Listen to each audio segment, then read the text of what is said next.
Um, hey guys, what's up? Richard here. Today I'm gonna give you a very simple guide to how to play Chinese chess, right?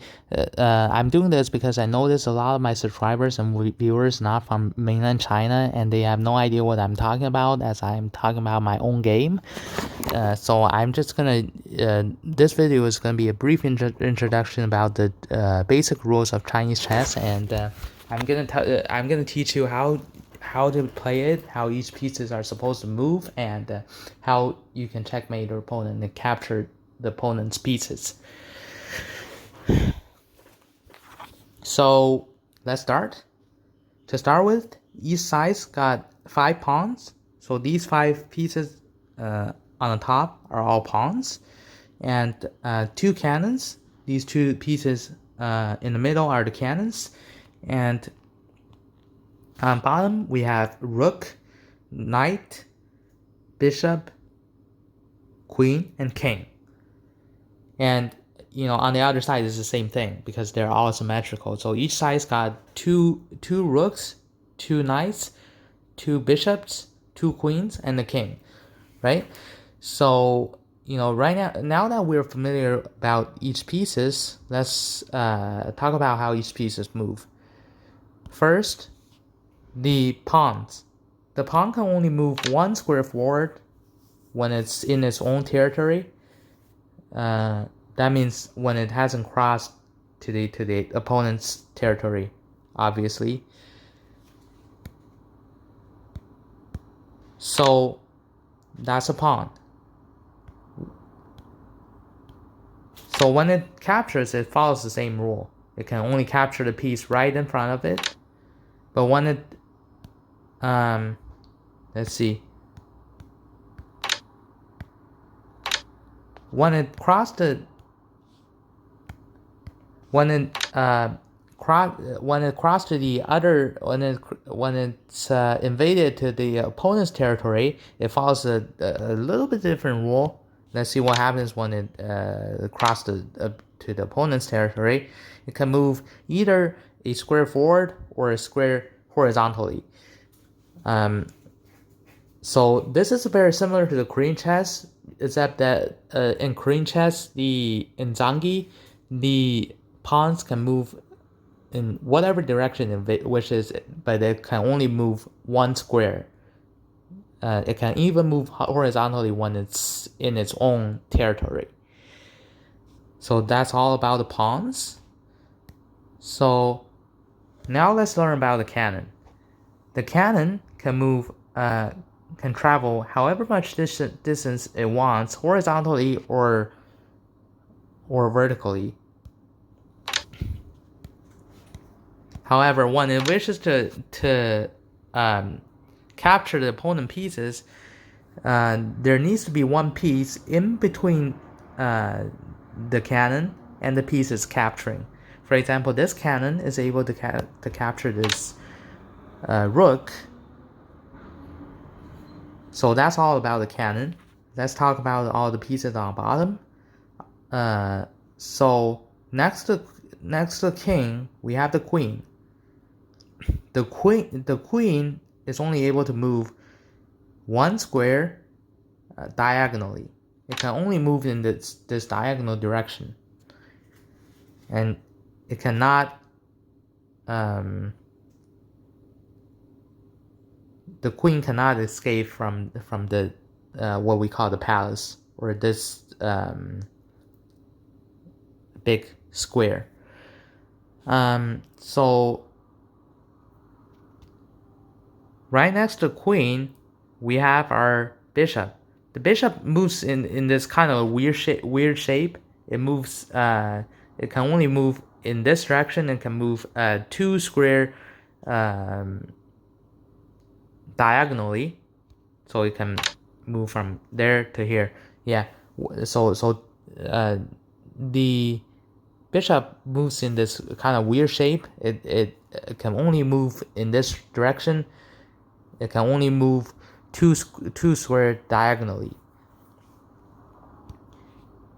And when it's capturing, it follows the same rule. It can only capture the piece that's in its way. So for example, this bishop is able to capture this pawn because it's in its way. So that's about the bishop. The bishop, remember, the bishop moves in kind of a weird shape. It can only move 2 squares diagonally.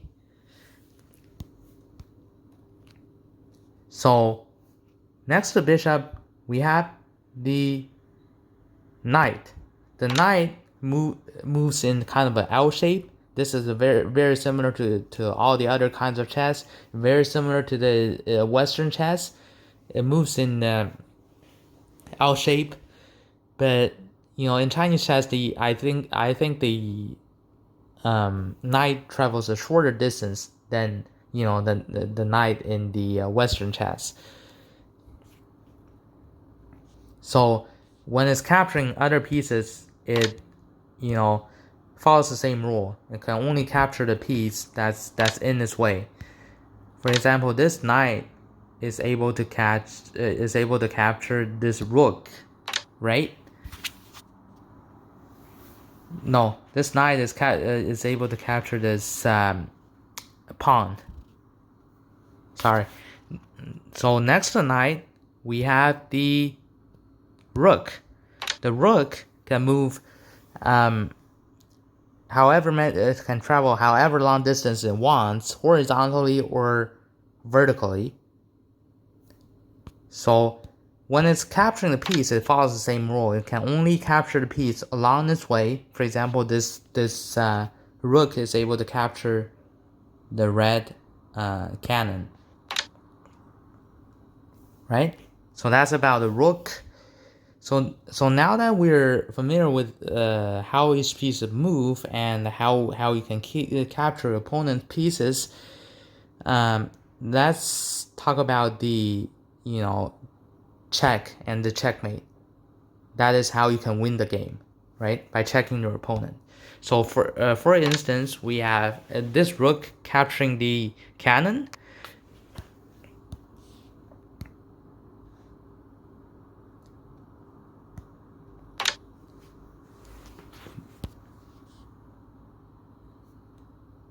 And let's see, this rook captures that. This rook captures here. So in this case, we have a check.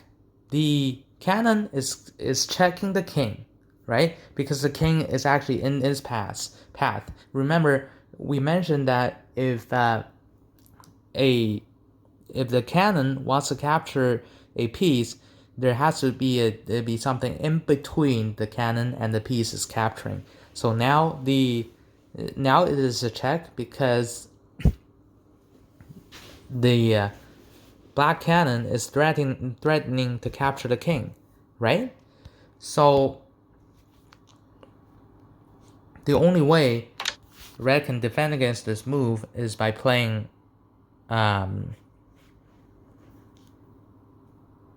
bishop 7 to 8, right? So that defense against this move, because now there are 2 pieces in between the cannon and the piece it is trying to capture, which is a king, right? So, and now black can play rook 9 plus 2, right, with the check. And now it is going to be checkmate because the black rook is threatening to capture the king, right? So we can see black rook is threatening to capture the king. Red, I forgot to mention, red rook does have a defense against this, but it's gonna be useless because black rook can simply capture this rook, and this is gonna be a checkmate because there is nothing red can do to defend against this check. And you guys should understand why this rook is threatening to capture or checking the king, because the king, it's in its way. Like I mentioned, the rook is able to capture the piece that's in front of them horizontally or vertically, right? So now the rook is threatening to capture the king, and there is nothing red can do to defend against this check. Some people may think that the red bishop is able to play like red the bishop what bishop 3 to 7, but no, 3 to 5, or no 5 to 7, sorry. Yeah, but this move is illegal because I don't if you play this move, the cannon is gonna capture the king, right? So right now, red literally has no defense against this check. This rook is checking the king, and the king has no way to escape, right? So this forms a checkmate, and that's basically how all you need to know about playing chess, and the basic rules. And I'm gonna talk about strategies and analyze my game and other people's game in the later videos. But that's all you need to know about the basic rules. That's all you need to know in order to play, right? So if you have any questions, you can ask me in the comment section. Thanks for watching my video. If you like my content, please like and subscribe to like my video, subscribe to my channel, and share my video with my friends. Also, you can hit the notification bell, so next time I publish a video, you guys won't miss it. Okay, so thanks for watching. See you in the next video.